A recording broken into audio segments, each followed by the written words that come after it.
In the second part, I have to say, being beaten up by Ray Fiennes was pretty fun.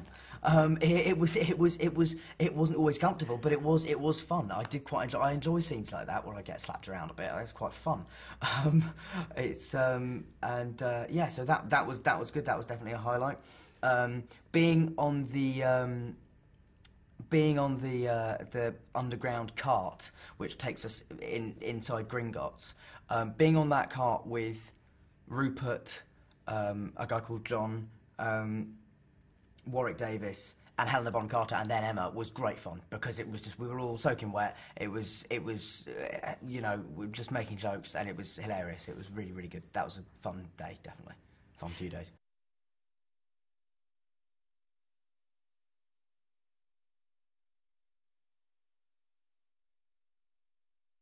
Weirdly enough, the most emotional shot of the film was probably the last one, which was not an emotional scene, but it was a scene where I literally, it was a shot of me jumping into a fireplace at the end of the Ministry of Magic chase scene, and then after that, that was our last shot on the film, and so that was how we ended it. I think the other emotional scene in this film is the one that I've been most looking forward to as well, was the scene where I walk into the forest and suddenly I see my parents and Sirius and Lupin standing in front of me, and that was an emotional scene, also because Gary came back for it, and you know, and also because, you know, Adrian and Geraldine, who play my parents, are wonderful, and I'm in a way, personally, why I'm so sad they died is that I would have loved to act more with them. And also the character of Lupin dying, for me, is one of the most upsetting in all the books, because I love that character. And so, yeah, that scene was pretty emotional, I think. It should be, anyway.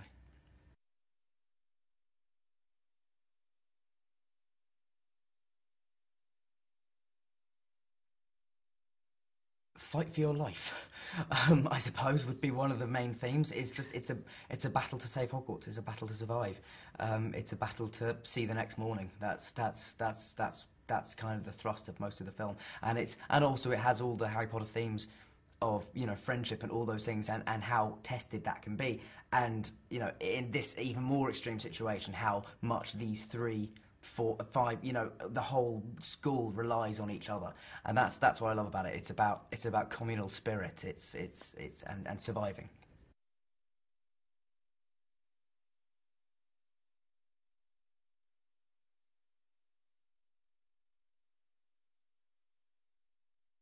I like to think it has in some ways. Certainly for fantasy films, I think we've you know, us and Lord of the Rings. I think you know, we obviously came out around the same time, and they were at that stage sort of designed for a much older audience, you might say. But yeah, I mean, I certainly think we've set a very high standard, because we've had fantastic directors, and we've also shown that we're not afraid of taking it in a direction that wouldn't necessarily be expected. You know, I don't think many people expected either Alfonso Cuarón or David Yates to be names in the hat for any Harry Potter films.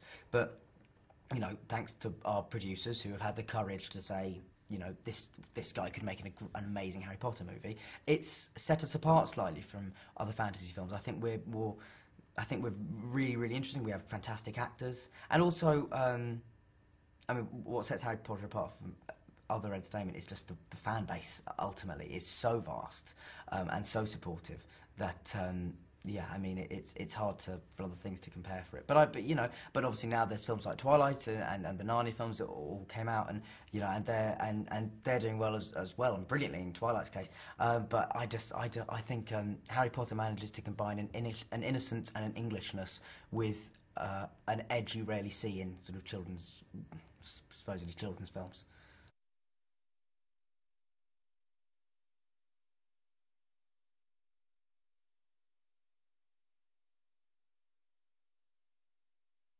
It was no, it was quite sad, but it was, I think, more than letting ourselves be soppy and nostalgic about it. I think we just used the pressure we felt, because we knew it was the last one, to spur us on to try and make it the best one we could. I think we channeled that energy into a more positive, sort of constructive frame of mind.